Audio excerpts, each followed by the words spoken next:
I'm probably one of the very few people on your show that believe that you don't have to have a big team to have a really big business.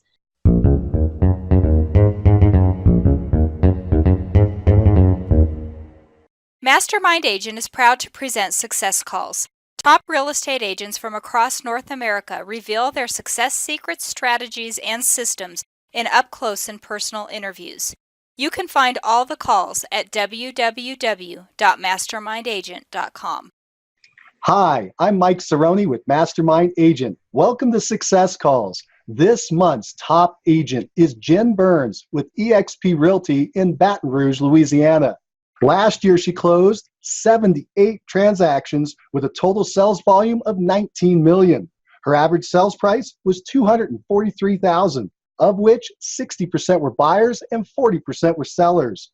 She is a solo agent with 2 assistants. Welcome to the call, Jen. Thank you, Mike. Hey, Jen, it's great to have you here. Thank you so much for joining us today. I'm real excited to talk with you. But before we talk about what you're doing today, let's go back for a minute and talk about what you did before you got into real estate. Okay. Well, I was a soccer player growing up, and I attended the University of Mississippi on a soccer scholarship. So I played there, and then I got drafted to play pro soccer in the United States for in Philadelphia for a year, and then came back to Baton Rouge, ended up going to grad school, and then I got my first coaching job at the university at Louisiana Tech University. I was 24, and I started that soccer program from scratch. Wow. So I did that for a few years, got married, wanted to have a family. My husband was in sports medicine at the time at the university. And so we just kind of both changed careers at the same time to have a family and kind of get out of college athletics. It's, big time restraint on that. So I got into real estate, and I really got into real estate because I was watching a lot of Flip That House, and we had bought our first house. My husband's an Eagle Scout, and he started redoing a bunch of stuff. And I was like, wait a minute, we could flip a house. So I really got my real estate license to be able to find my own properties more than work with clients. So that's how it all started. First, a quick word from our sponsor, RealG TV, Real Estate Agent Lead Generation Television. Need more referrals? Get a free script and simple 3-part plan used by a top agent to receive and close 74 referral transactions in 1 year. Just go to freereferralscript.com. That's freereferralscript.com. Now, back to the show. Do you still flip properties today? Yeah, we still do. Wow, that is really cool. So you got into it like most people do for the investment aspect, in this case, the flipping of the properties. Why did you start to sell homes to regular folks? Why did you start acting as more of a broker instead of a flipper? I liked real estate. I got a slow start. I was, at that time we were doing a lot of the work ourselves. And so that was a big, time constraint that we had. And then I was in a small town, and it was very hard to break in to real estate. Everybody knew a realtor, and I wasn't from there. So it was just kind of hard to break in. So we did the flips until I could start get going. And we lived there for about 4 years before we completely got relocated back down to Baton Rouge. When you say a small town, how small was it? Ruston's probably 20,000 people. Okay, 20,000. And then you're now in Baton Rouge. How big is Baton Rouge? Probably close to 1 million if you count all the surrounding areas. So a much bigger place, a lot more people to talk to. Yes. And did you say you're from Baton Rouge? Yeah. So you were able to tap back into family and friends and people you knew from school and things like that? Somewhat. I didn't keep track of a lot of people. Facebook has helped with that. I have some family here, but I was pretty much starting from scratch coming back here. It's been 20 years since I really lived here and, had any kind of, big sphere of influence, I guess. So you had to kind of start from scratch. That's pretty good. So when you say you had a slow start, those first 4 years in the small town, were you selling to? Were you acting as in the broker capacity? And if so, what kind of volume were you doing? Well, I was just an agent. I started with Coldwell Banker. And like I said, I was flipping. But my first year, I think I got licensed in March. In that first year, I made like $7,000. Like that's it. I always tell people there's not a 1 or 2 or anything in front of that. It was like 50-50 split. I think I made like $7,000. So yeah, I can remember sitting at the duty desk, like Googling how to get business, because I was trying. I mean, I wanted to, but I just really didn't know how. Wow. So there's help for people out there that start slow. There's growth. Some of us do. I had a slow start too, so I completely understand. Now, how about the second, third, and fourth year while you were there? Did things start to pick up? Yeah, the second year, I think I was more in like the 20,000 mark, but I mean, I was selling small houses, 50, 60,000. I can remember double ending $103,000 house and being like, I'm going to make $6,000, and thought that was a ton of money. So, it's quite different now than it was back then. But I had my daughter my second year. So I kind of shut things down in August through the end of the year. And then by my fourth year up there, I was close to 100,000, and then we moved. Right. Now, how many closings was that your fourth year when you say 100,000? Try to help people they're trying to put it in number of transactions closed. Oh, I have no idea. That was a long time ago. I don't really know. But my price point was probably 30, I guess. I mean, it was a low price. It was a fairly low price point. Sure. Yeah, that's why I was wondering if it was a lot of units at a really low price Yeah. or where you were at. You just had to take whatever you could get. Let's talk about that first year that you went to Baton Rouge and you had to kind of reinvent yourself and start over. How many closings did you have that very first year? How did that go? Man, you're making me know my numbers, and I don't really remember all those numbers way back then. But we moved back here at the end of 2010, so 2011 was my first year in Baton Rouge. And I can remember, not really knowing how this was going to go, not really having any database. But when I moved, I switched to Keller Williams in 2011, and I spent probably the first 60, 90 days just really learning as much as I could. I pounded the phones, did a lot of expireds and for sale by owners. That's when Craigslist was starting. So I posted a lot on Craigslist, and it took me, in that first 6 months, I only had 2 or 3 closings, but after about 6 months, it really kind of, it picked up. So at the end of that first year, I was able to still be about 100,000 in a new city. So you like to track how much money is coming to you, your GCI. It sounds like that's the number that you like to focus on instead of units. Yeah, I guess so. It's the most important number, isn't it? What you're taking home. Yeah. So it makes sense. Very good. I'm just trying to use it. I like transactions only because people in different markets can then kind of understand what that means. Sure. Just to give them a point of reference. But I understand you focusing on the numbers, and that's actually a really good insight into your business mind. That you're looking at the dollars and cents, which is pretty good. So thank you for sharing that. How did you mentioned some of the ideas of how you were getting going. You said you were hitting the phones, calling expireds and FSBOs, a couple of Craigslist postings, and you started to get some traction. When did you feel comfortable in Baton Rouge? How long did it take before you felt like you were making some good cash flow and living well? Probably my second year. My second year, I did $8 million. That's when I started dabbling into having an assistant. I do remember that year I did $8 million, but I only had 2 houses over 200,000. Wow. So my average sales price at that point was 135. Oh my goodness. Yeah, that's a lot. It's a lot of houses, and at the end of that year, I was like, okay, because I was actually a little intimidated by the higher priced people, and kind of had like a limiting belief on, like, it was easier to work with lower priced homes, and then I was like working way too hard. I could be making a lot more money just getting higher priced, people to work with.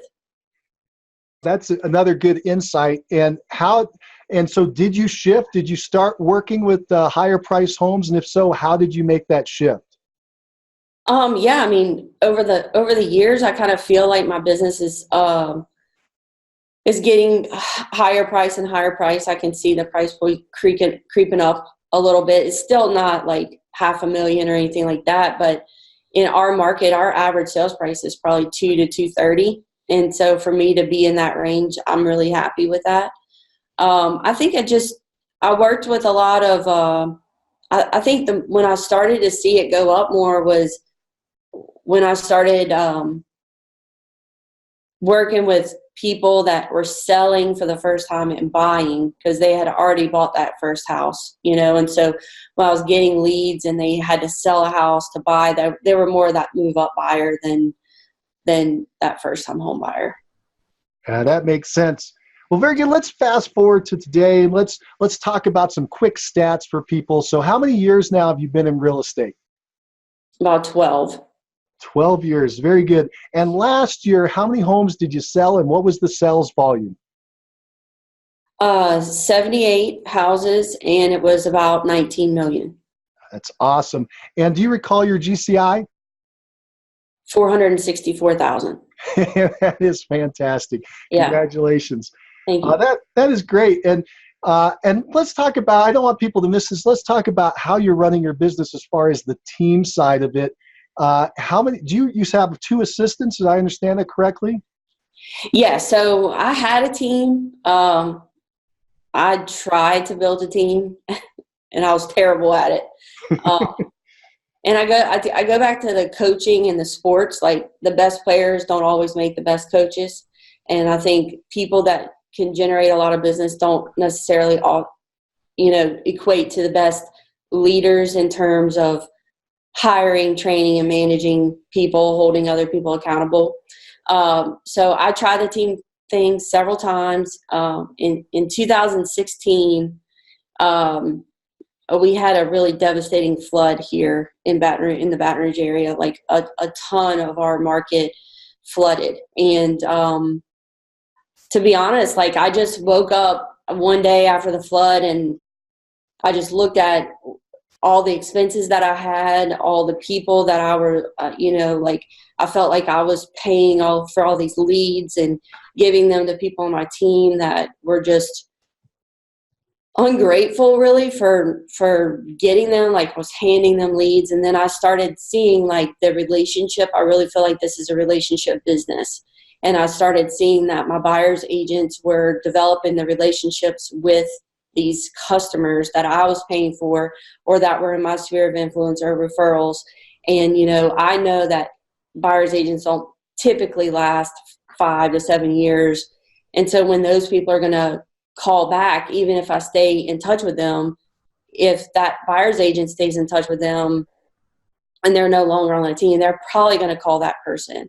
So I woke up in 2016 and I had really worked hard in my business. I was having some health problems. I was the most out of shape I had ever been. There was no me time. There was no exercise. It was just work. And it was just like, build this team, build this team, build this team. It just wasn't working. So I just finally just said, you know what? I'm going to cut all of this expense out of my business. I'm going to take it down to just me and an admin.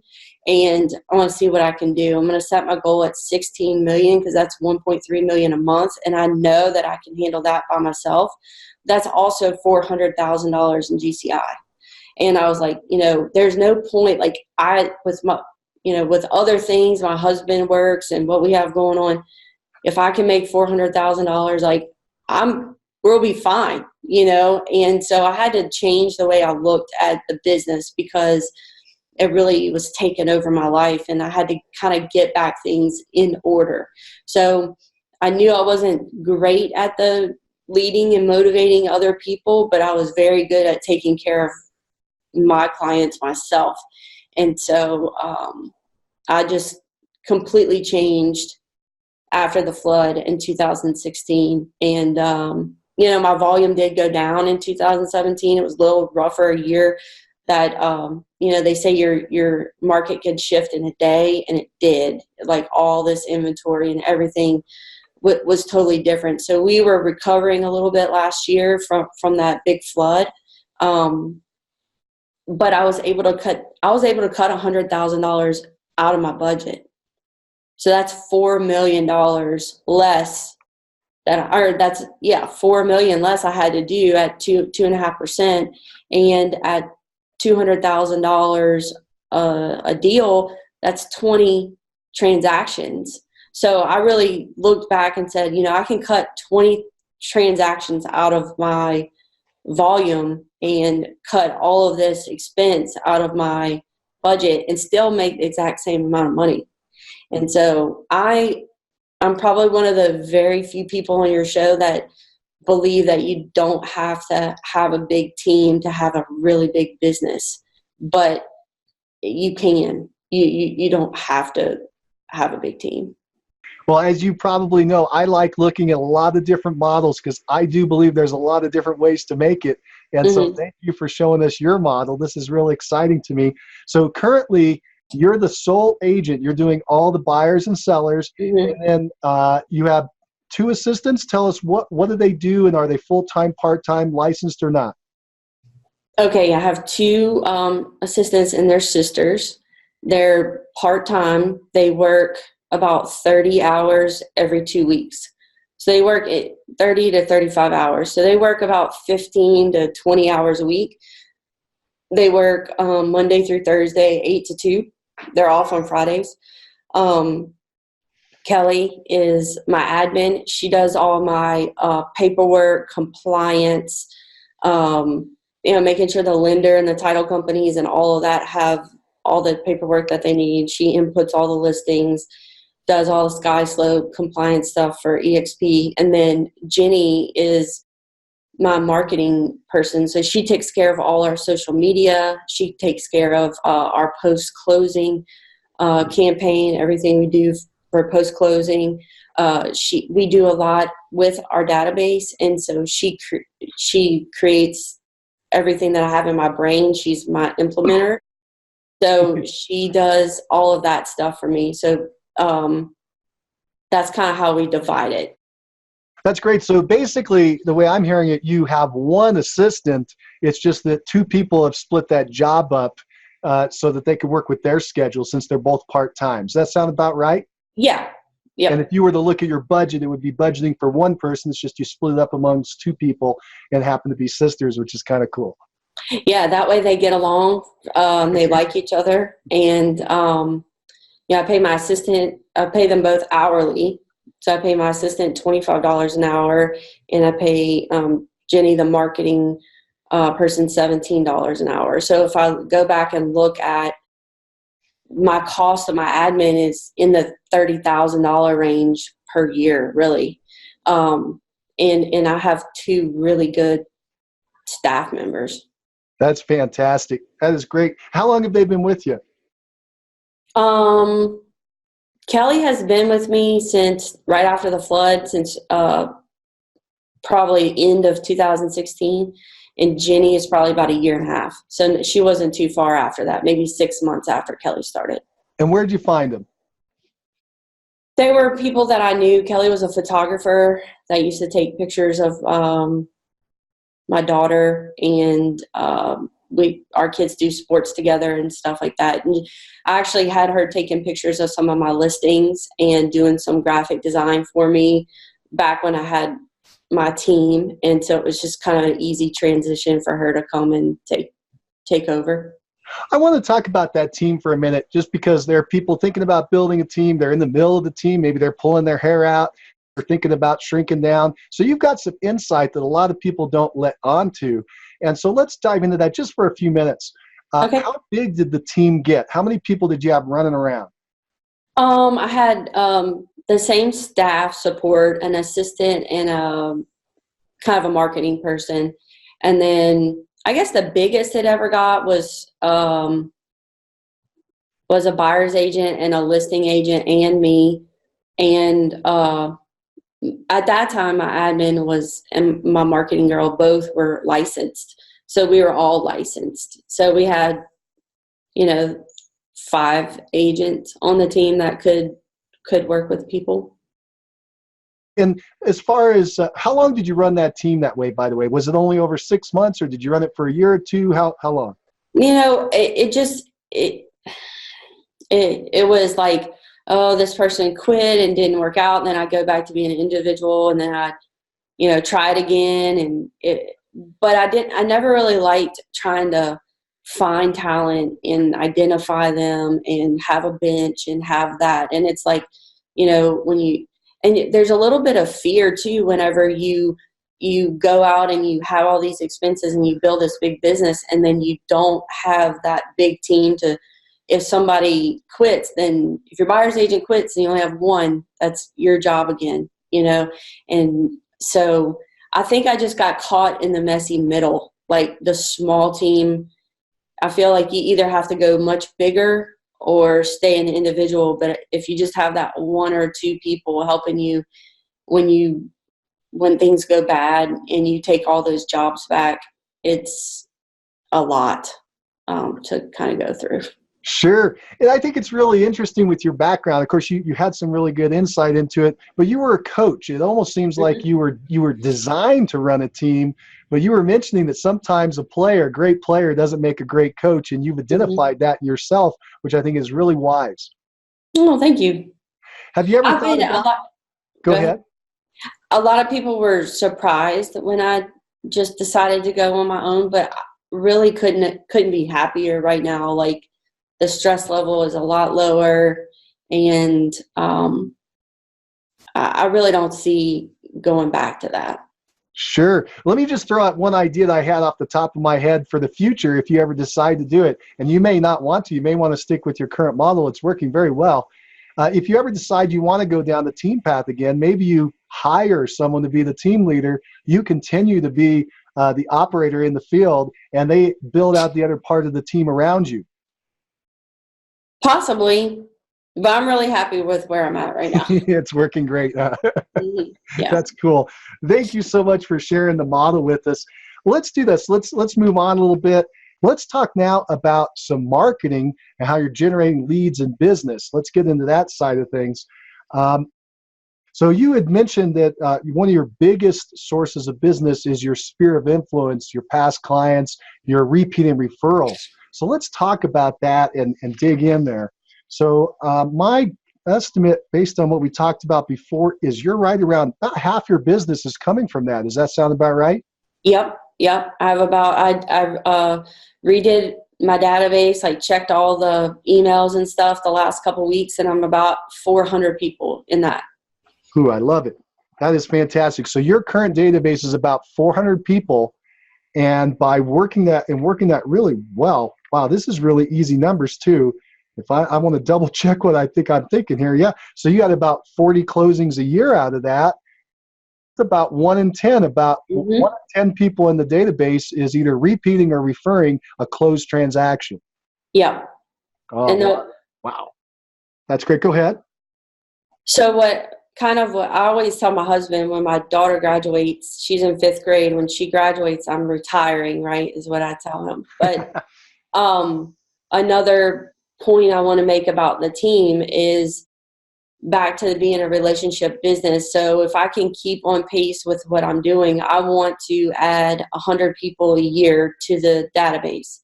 In 7 more years, 6, 7 years, I can have 1,000 people in that database.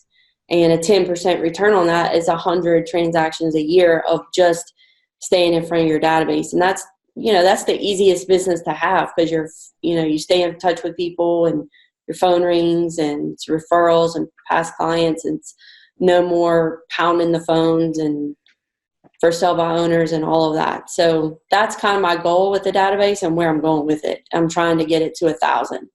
How are you going to add the 100 people a year?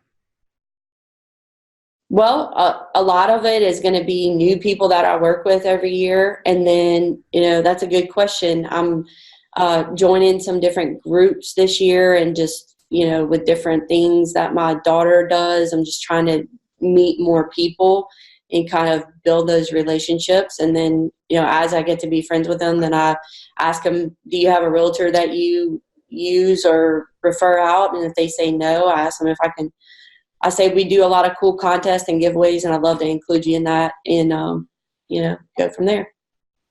Very good. And so let's talk about this. Who are the people currently in your database, the 400? How did they make it into your database? Were they all past clients? Was there another source of people that came in there? They're mostly, I would say the majority of them are past clients. But there are like some family, and friends of just different people we know in town. But that's pretty much it. Past clients, friends, and family. Very good. I love small, productive databases, so this is great. I really appreciate you sharing here. So let's do this. Let's talk about what you're doing over the course of a year to stay in front of these people. So let's go talk about your annual marketing plan. What does it look like? What are you doing day in and day out over the 12 months to stay in front of these people? Okay, so in November, I sat down with a friend of mine and we created a marketing plan for the whole year. And so what I don't believe that you should just call 20 people a day and ask them to send you business. I would stop answering your phone call if you did that to me. So I don't do that. I look at a database differently. So when I call them, it's mostly asking them, it's mostly telling them that we're doing a giveaway or we're having an event or we're inviting them to something and letting them know about something. So the way I look at it is if I have like next week, we're doing a king cake tasting event at a friend's coffee shop. So we're going to, ask all our database, like where's the best king cakes in town? And then we'll go get 10 different kinds. And then, for 3 hours, we'll be at this coffee shop and they can come and they can taste all the different kinds and like see what they like best. But so what we will do is we will email them about that, like an e-invite.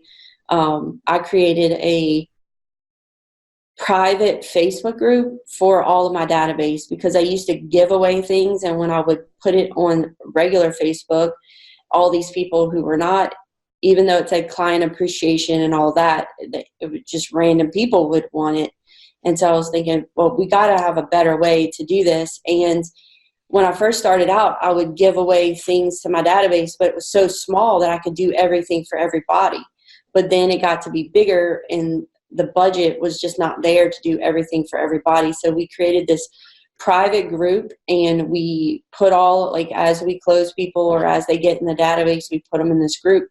And so we created this 12-month social media plan, and we figured out like what's National Popcorn Day or Donut Day or Read a Book Day or, and we went through the whole calendar and figured out what we were going to post. Right now we're posting our king cake stuff. We're also posting like the parade routes for all of the Mardi Gras parades. We're posting like, okay, what's good gifts you can give your significant other for Valentine's Day, like just to get engagement from them. So we created that for the whole year. We have that created. And so that's one of the things Jenny does is she goes into Canva and creates like little graphics for each one of those. And then she'll schedule those posts for a month. So she'll go in, make it, and then schedule all our posts in the group. But so what we do now is when we do a giveaway, we may say, okay, we're going to give 30 of these away. So we go into the group and we announce, okay, tomorrow we're doing a giveaway. So everybody knows, like when they see something on their phone that we posted, it's probably the giveaway. And they all kind of know how it works now, right?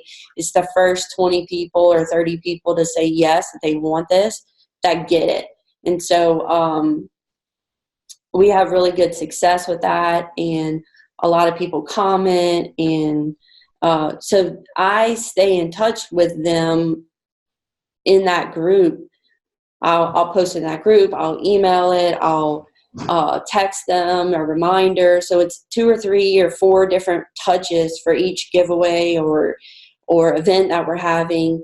And so I'm touching them the 32, 35 times a year, but it's not calling them to ask them to send me business, because it's that law of reciprocity, right? Like, you just keep giving to them and making them know that you care about them much longer than that commission check is spent.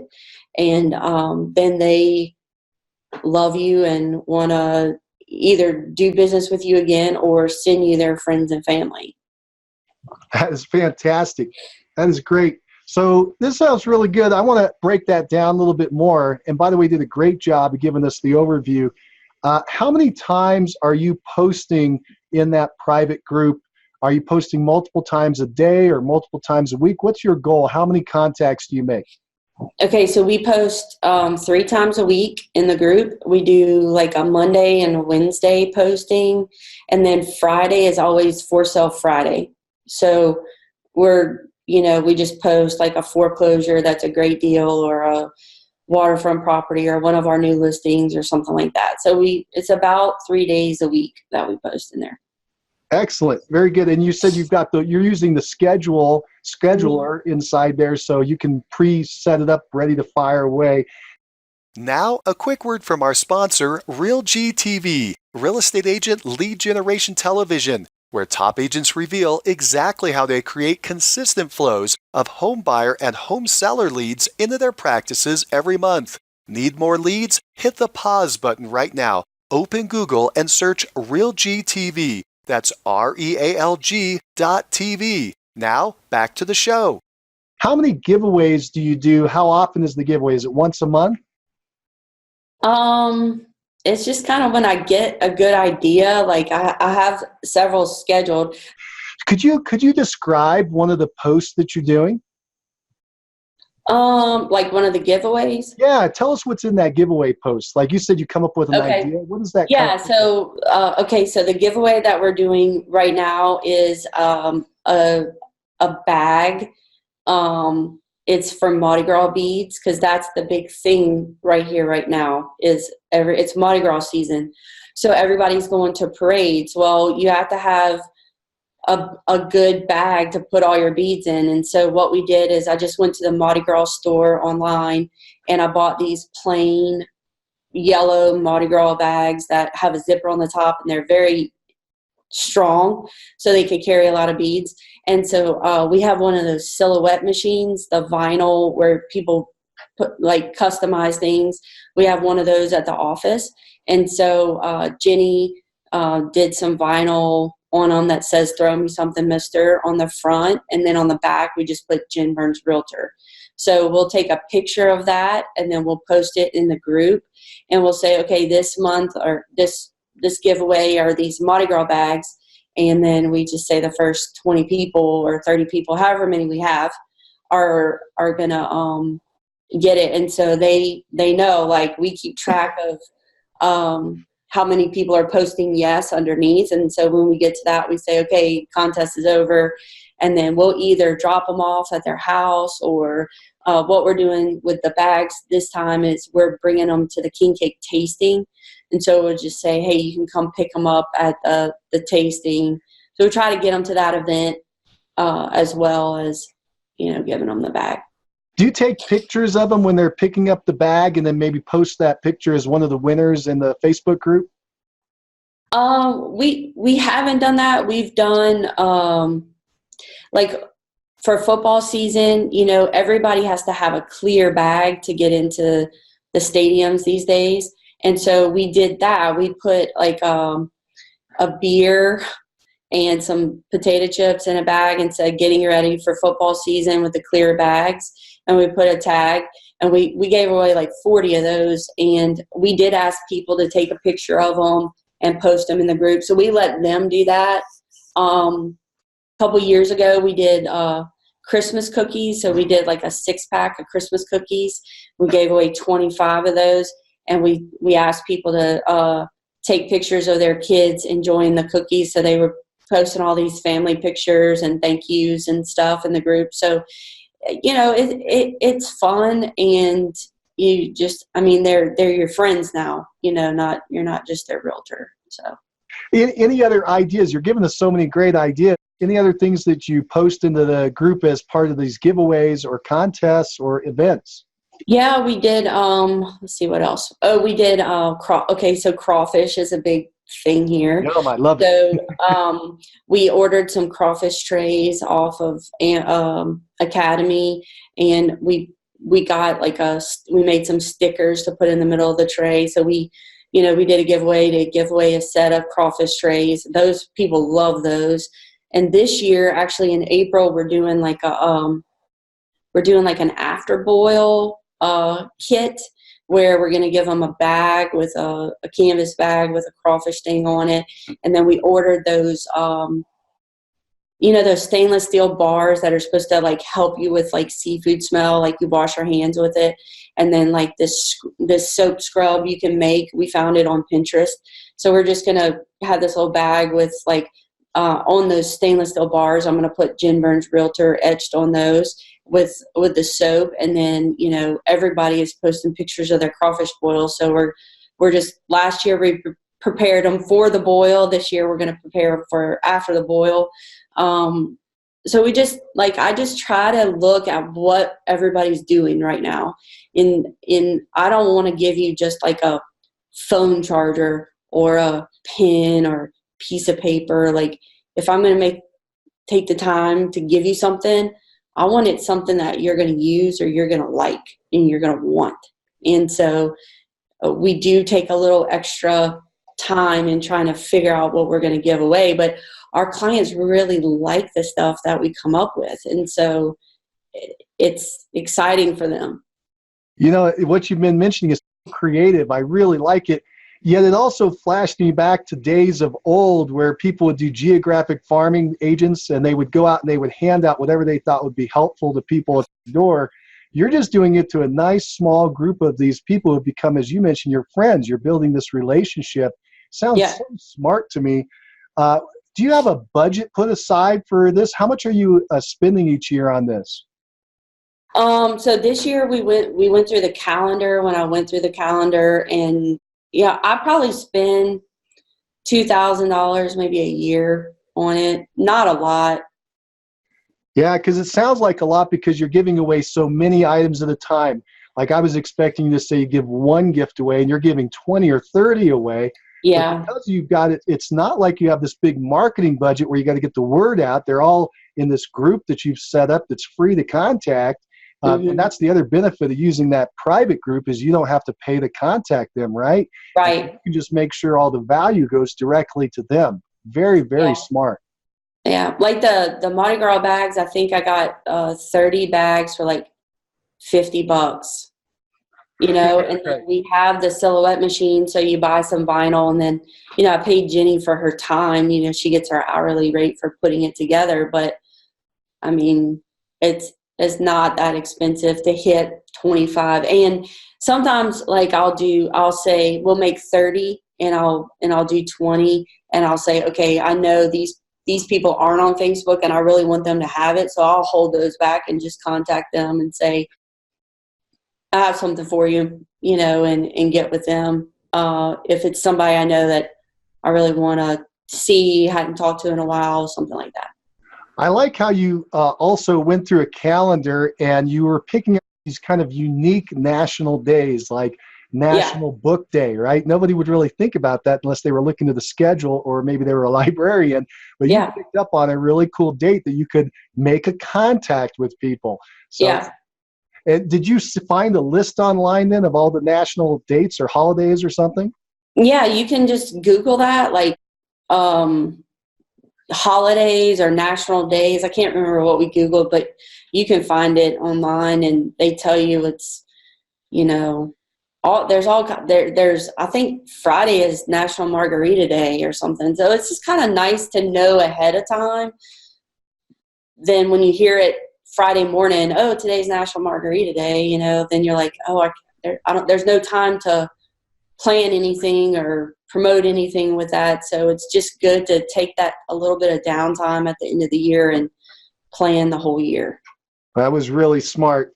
That was really smart. For people who are listening and they want to create one of these Facebook groups, but they haven't done it before, how do they do that? They can just go in on their profile and they can find group and they can create a group? Yeah, you can just create a private group on Facebook. It's pretty easy. And we just put a graphic at the top that says, Jen's Client Appreciation Group, and add people to it. And then you've got to be the person to post things, because they're not going to just post things in there. So you've got to be creative and post things to get engagement from people. You can't just create it and then expect a bunch of people to post in there. More good advice. So let me ask this. When you're just getting that group started, how do you get people in? How do you invite them in? Well, when I started it, you could just add people. I think Facebook just changed their algorithm or something to where, I don't know if you could just, people, you could just be added to any kind of group before. I don't know if you can still do that, but all these people know me. And so you just send them a request at this point, and, it's Maybe not hard. You're part of your post-closing. Yeah, you give them an invite to join the group. Yep. That is great. Thank you so much for sharing. And I think that's what we wanted to talk about. So you had this appreciation group with the giveaways. If somebody were listening to us and they want to go down this path, is there anything else that you could tell them that we haven't talked about yet that would help them create a private appreciation group? No, that you can do things in Facebook, like you can create lists. So whoever's in your private group, you can also create a private list to post on your normal feed. And so let's say you wanted to put like, hey, check the group tomorrow, we're going to have a giveaway. You can also post it like that through a list in your regular Facebook feed. So not everybody sees it, just those certain people will see it. And sometimes we'll do that too, just so, Facebook's so weird that everybody doesn't see everything. So if I don't feel like a lot of people saw it, or people may have missed it, I may post it in my normal wall posting or feed posting, but just to a certain list. So I also create a list with everybody in the group. Very good. Thank you. Now, on the annual marketing plan of your past clients, is this the primary focus, the Facebook group, or do you do anything outside of that? This is the primary focus, the giveaways and the contest or events that we do. I don't do big client appreciation events. I'm one person, right? So the worst thing that could happen to me is 200 of my clients come to one place, because I would never be able to talk to anybody. So again, just like I think differently about the teams, I think differently about the big events. I'd rather have 20 or 30 people come to some smaller events, because then I get to spend some personal one-on-one time with each of those people, than have like really big events where everybody comes. I have a quick question for you. Are you familiar with the DISC profile, DISC? Yeah. And do you know where you score out? An S. You're an S. Yes. Right, because that's making a lot of sense to me about how you're approaching the business. You'd rather have a nice, tight-knit group of friends that you work with rather than trying to go out and be in front of everybody. Yes. And it's worked for you. I love how you've designed the business around you and the way you like to work and operate. Very smart. Yep. Thank you very much for sharing that. Okay, so let's do this. Let's move on. We talked about your team, and thank you for walking through. And basically, you are the agent that works with everyone. Are you getting time off on the evenings and weekends? Yeah, I probably went on more vacations last year than I had ever been on. And the way I handle that is I have a agent friend, or when I get one of my friends to cover while I'm out of town. And the deal we have is if one of my clients needs to see something while I'm out of town and it's somebody I've been working with, then they just show that for me, like at no charge or anything. But if it's a new lead, what I do is just give them the lead, and I just say, if you can convert it, we'll just split it 50-50. Like when I get back, I'll help with it if I need to go to inspection or whatever. But again, it's a relationship business, and I want them to go and do a good job and feel like they're going to get something out of it. And so it's really worked well for me when I'm out of town. I do work some weekends, but I do work a lot, but I feel like I don't miss any practices or, my daughter's events. I'm there. So I try to schedule, like she has swim practice Monday and Wednesday. So if I'm going to show, I show Tuesdays and Thursdays, or, if I can put all the showings on a Saturday so I can have a Sunday off, or, it doesn't always work that way, but my husband, he's fine with it. He gets to play as much golf we schedule his golf in there. And so it just kind of works for our family. So Jen, you talked about your past clients, your sphere of influence. That sounds really cool. I know it's about half your business, but I also understand you're generating business from the internet. What are you doing to bring in internet leads? Well, I was doing Zillow. All the internet leads that I was doing were from Zillow. So I have a pretty strong Zillow profile. That's part of our post-closing. I have close to 150 reviews, and we claim all our sales and all of that. So most of the internet leads I have closed is from that. But they've changed, right? Last October, they changed how they're doing things. So not to get into a Zillow tangent or anything like that, but I'm definitely, with their change and how they're doing things, it's made me look into other ways to get business to make up for that percentage of my business that I was getting from them. This is actually very valuable. I was just talking to another person today, and they said almost exactly the same thing, that about 4 or 6 months ago, something changed and they weren't happy with it. I want to ask you, what changed and what are you not happy with? What happened? Well, they changed to where the leads don't come directly to us anymore. They go into some kind of ISA program. And then if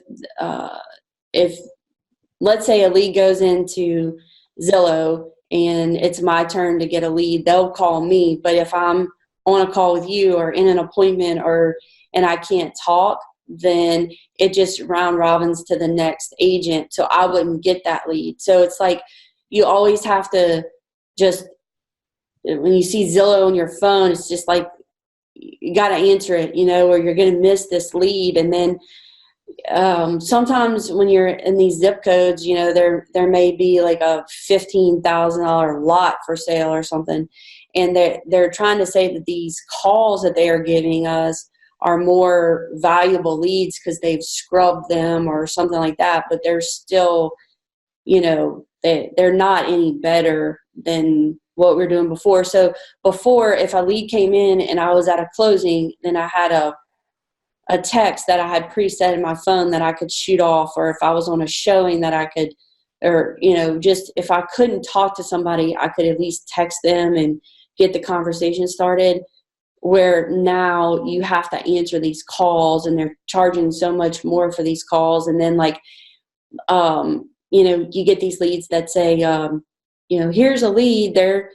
They say they want to rent, not buy, or this is a lead, but they're not ready to talk to an agent. Well, that's not really a lead in my book. So I'm not here to, bash Zillow, but it was working for me really well last year, and it's not working anywhere near as well now. So I learned a big lesson on that, of just not letting an outside source have that much of my business to where they can change what they're doing and it affect me that much. So that's why I'm looking into some other avenues just to make up that percentage of business. Thank you for walking through that. I just want to ask a couple quick clarifying questions, what you were doing on Zillow to get leads. So one is, I believe you said that you put in your profile, you made sure your profile was strong. Those are some free leads, which is nice. Also, you said you claim your own listings. That was smart. Those leads come in. I understand those are less expensive. Were you also doing the third way that I understand the Zillow works, where you were putting your name and contact information on other people's listings and getting those leads as well? Yeah. You just have a marketing budget, and the way Zillow works is you pay a certain amount per month, and you come up a certain amount of impressions. So you come up with 4 other agents, and then that consumer can, pick who they want to contact. Very good. Okay, so you're doing all the things that I've heard of. I also that I've heard of from other agents that they're doing to make this work. It just sounds like Zillow changed its policy in the back. They probably thought it would improve things, and it's not. So Yes. Be sure to voice your displeasure so they know it's not working out, because you're not the first person I've heard say this. So there's more of you out there. They just need to know, and hopefully they'll switch back. Because that is the problem. You don't know who the ISA is, who's answering the phone, if they're doing a good job or not, if they know what they're doing, if they're asking good questions or not. And then you mentioned a really good point, which is you don't know when those calls are going to come in. If you're not there to answer it, it's getting handed off to someone else. It might have been a really great buyer or seller, right? Yeah. Yep. And I could have texted them, but I couldn't just answer the phone right there. I'm just not going to do that to people. So. Right. A super strong, productive agent like yourself is going to give your focus to the client standing right in front of you. That's right. And so it makes sense to me. I appreciate you walking through the Zillow challenge and giving us your info. And I really like how you said to make sure you don't put all your eggs in one basket. In case one of those doesn't work out, you have other alternatives. And luckily, you've got your clients, your repeat and referral that you've been working. Yep. Well, Jen, you're doing a lot of volume as a solo agent. And I know you have a couple of part-time assistants, but a lot of balls in the air. You're juggling a lot of things. How do you keep it all straight? Systems. We have a lot of really good systems. Just the way, like, we use .loop to write all my contracts. I have, like, every time I get in a loop, we have templates made where I have all my documents there. And on our purchase agreement, I have them, like, filled out almost, like, with most of the time when we write contracts, a lot of the contract is the same. We fill it out the same way. So I have all that already pre-filled. So when I go to write an offer, I just, change the pertinent details. So it takes me less time. And then that's kind of like our holding area that we hold all our documents in before we put them into SkySlope for EXP. So that also helps me with my compliance, because we shred everything after we close. So we put everything that goes in the transaction into .loop, and that's our cloud-based filing system. So I have that app on my phone. If I ever need anything at a closing, out on the road, doing a final walkthrough, I can pull up any of the paperwork. So that's very helpful. And then we have a parties to sale sheet that we fill out that I give to my admin. So when I get a new contract, I give them that. I fill out all this information so she doesn't have to read the contract, right? Because she's not a licensed agent. So I don't expect her to know what was countered or anything like that. So I put it out on the sheet, and then we use a program called Next. And I really don't know a lot about it because Kelly runs it and she sets it up. But we have, like, all of our workflow in this program. And so it basically, we have templates set up to where everything we have to do in the transactions in there, and it sends reminders out. It also has, like, everything that we find ourselves typing the same emails over and over and sending the same information. So we have templates all set up in that to where we're just adding a name and an address and it's sending out. It just makes our life so much easier.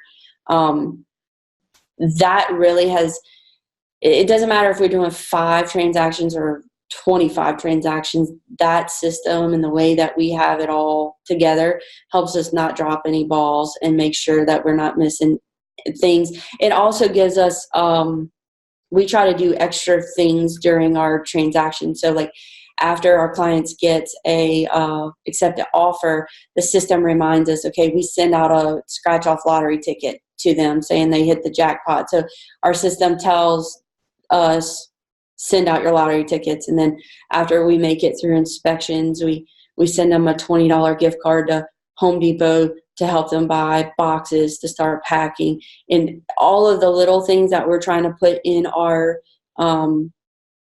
process, and our buying and selling process, is in this system, where I feel like if we were just trying to remember all of that stuff, it would get lost in the shuffle. But this program that we use is very inexpensive. Wow, that is awesome. So you're doing transaction management. It's working really smooth for you in the back. And Yeah. that's how you make sure that all these contracts actually make it to close. Yeah. And your assistant is handling all that paperwork based on the system that you set up. And you're able to go out there and help more buyers and sellers. Yeah, and then after the thing closes, then we have, like, it tracks all our post-closing. So there's a checklist of post-closing items that have to be done before we archive the file and it's completely closed out. So when Kelly gets done with it, she sends it to Jenny, and then Jenny, the marketing assistant, goes and does all the post-closing stuff. So it really keeps us on track all the way through. Well, let me ask this. You've walked through your business model. People got a pretty good idea of what you're doing. And the question they're going to have for you is this: are you profitable? Oh, yeah. Yeah. What kind of net profit percentage numbers are you running? If $100 comes in the top of your business, what percent is coming out the bottom that you get to take home? Are we talking before taxes? We're talking Yes, before taxes. Yeah, before taxes. Well, my husband does all my books for me, but I would say probably 70%. Yeah, I figure it's going to be really high. Yeah, because you're doing it as a solo agent. You're acting in the total sales capacity, so it's got to be high. Yeah. So that's fantastic. And that includes you having 2 part-time assistants, and that includes you doing some marketing programs out there, and the Zillow leads, and I'm sure a couple other things. And so that sounds really strong to me, and thank you so much for sharing. That gives people a target. I've been listening to you for a while, Jen, and I got to ask, what drives you? I like helping people. I like the business, but I'm also like a entrepreneurial person. You know, I like just being successful and making businesses work. I've got some other things that I'm working on outside of real estate, and I tell people that all the time. As much as I love real estate, chasing buyers and sellers is not what I want to do the rest of my life. Like, I like to build companies. I like to flip houses. I like to have rental property. I like to try different things. So, I mean, just being busy, being successful, like growing a company, growing a business, that's what really drives me. Now, that's a really interesting point. I like what you're doing. So it sounds like you're acting as a solo agent to get the maximum revenue you can, the net profit in your pocket. And you're taking that money and you're reinvesting it elsewhere to get more passive income and, say, some real estate investments. Is that correct? Yes. Yeah, that's pretty smart. So thank you so much. Well, Jen, if you were going to advise a brand new agent who's just getting in the business, what would you tell them to do first? I tell them to go through their phone, go through Facebook, go through everybody they know, and start a database. And make their own private Facebook group. It's free. Start posting and sharing and get creative and ask people for coffee or lunch, take them to lunch, or, you know, just start developing the relationships as quickly as you can. Well, Jen, do you think that top agent interviews like the one we're doing now with Success Calls is valuable? Oh, yeah. Yes. I get a lot of great ideas from your show. Well, I've come to the end of my questions for today. Do you have any parting thoughts for the listeners? Just think differently. Don't just follow what everybody else has to say, and do what is, what's right for you and your personality and your business and don't fall into the trap that you have to be a certain way or have a big team or do what you want to do because you know yourself the best. Well, Jen, thank you so much for taking the time to talk with us today. Oh, thank you. If you like the show and want to know when the next one's coming out, click the subscribe button. And if you want to hear more episodes like this, give the show a 5-star review and write a quick comment. I read them all, and it motivates me to keep going and share the top agent success stories with you. Thanks. If you're looking for more ways to generate leads, check out our sponsor, RealGTV, Real Estate Agent Lead Generation Television, and their giant database library of video trainings where top agents reveal, demonstrate, and discuss their best lead generation methods. Visit RealGTV, REALG.TV. If you're low on funds or just want to get the maximum leverage, check out my masterclass webinar titled Top 5 Free Lead Sources for Real Estate Agents. Learn more at freeleadtime.com. That's freeleadtime.com. Oh, and if you have a real estate friend who needs some inspiration, tell them about the Success Calls podcast. And don't you forget to subscribe right now to hear all the great top agent ideas. Keep moving forward. You've been listening to Success Calls on the Mastermind Agent Network, where top real estate agents from across North America reveal their success secrets, strategies, and systems in up-close and personal interviews. You can find all the calls at www.mastermindagent.com.